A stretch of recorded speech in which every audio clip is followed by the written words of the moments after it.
Sampai kapan aku harus menjadi pecundang? Fikri Aziz. Hari ini, hari di mana usiaku genap 20 tahun. Usia yang seharusnya menghasilkan karya baru bagi diriku, yaitu produktivitas dalam keahlian di bidang yang aku kuasai. Namun, sampai ibuku mengucap rasa syukur atas nikmat sehat yang telah Allah berikan kepadaku, aku masihlah seorang manusia yang tak mampu memberikan pengaruh signifikan bila dibandingkan dengan teman-teman kuliahku. Inilah aku, Radit. Aku dilahirkan dari keluarga yang terbilang mampu dalam segi finansial. Rumahku saja ada di 2 lokasi berbeda. Yang pertama ada di daerah Jatiluhur, Purwakarta. Dan yang satu lagi yaitu rumah yang saat ini aku singgahi di Cimbuliut, Dago, Kota Bandung. Ibuku bernama Yanti dan ayahku bernama Amri. Keduanya begitu menyayangi aku, terlebih karena aku ini adalah anak sematawayang mereka. Walaupun aku sempat memiliki seorang kakak perempuan yang cantik lagi pintar,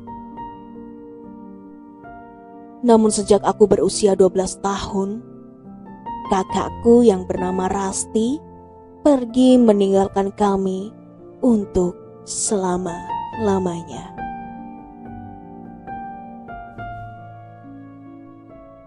Flashback 8 tahun silam.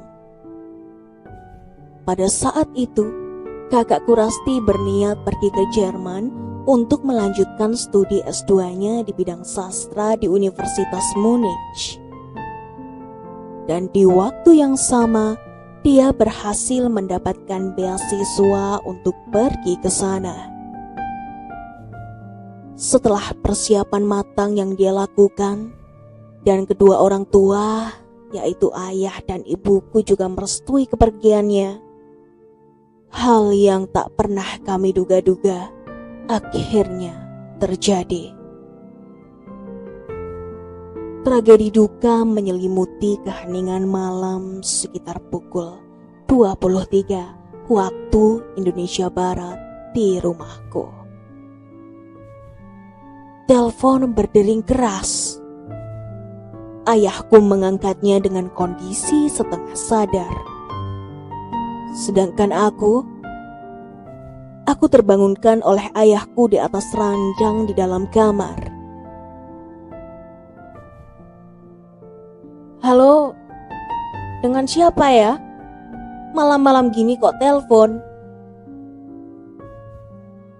Suara serak ayahku yang tak karuan menanyakan dengan sedikit nada temperamen. Maklum, ayahku saat itu baru saja dikhianati oleh rekan kerjanya di perusahaan. Halo, saya Ana dari Dinas Perhubungan Jakarta. Ya, maaf sebelumnya. Apa ini benar dengan keluarga Rasti di Bandung? Timbal penelpon. Benar. Ada keperluan apa ya, Bu? Tanya ayah dengan rasa penasaran. Mohon Bapak dan keluarga sedikit tenang dan bisa mengikhlaskannya. Saya mohon, Pak. Balasnya lagi. Iya, ada apa? Langsung saja to the point. Ayahku mulai kesal dibuatnya. Anak Bapak anak bapak yang bernama Rasti Prastika meninggal di tempat karena pesawat yang dia tumpangi mengalami kecelakaan di luar dugaan, meledak tiba-tiba di... Belum sempat Bu Ana melanjutkan pembicaraannya, ayahku marah dan memaki-maki Bu Ana. Informasi tolol apa yang engkau beritahu kepada saya, ha? Mau menakut-nakuti keluarga kami dengan informasi dusta semacam ini? Tidak, kamu tidak akan bisa.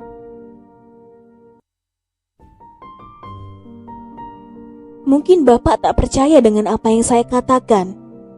Saya memakluminya, Pak, karena saya tahu betul betapa sakitnya kehilangan anak yang dicintai. Namun, saya menyampaikan informasi ini memang benar apa adanya, Pak.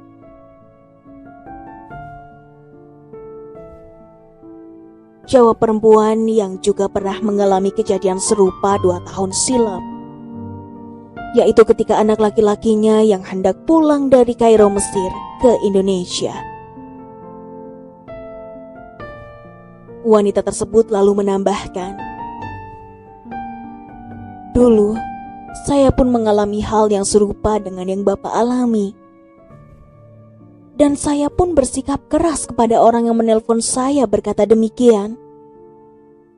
Akan tetapi, saya menyadari bahwa setiap yang hidup itu akan merasakan kematian. Hingga akhirnya saya mengikhlaskan semuanya dan memohon yang terbaik kepada Allah atas semua kejadian yang pernah saya dan suami saya alami.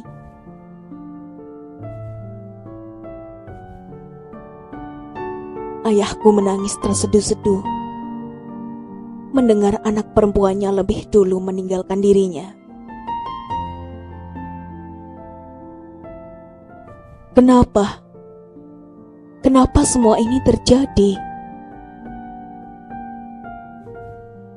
Ayahku terus saja menitikkan air mata yang baru aku lihat selama ini. Hingga Bu Ana menutup teleponnya, ayahku masih saja memegangi kepalanya dan teleponnya. Seakan tak percaya. Kemudian dia memukul wajahnya berkali-kali hingga hidungnya mengeluarkan darah segar. Berharap ini semua adalah mimpi yang takkan mungkin jadi nyata.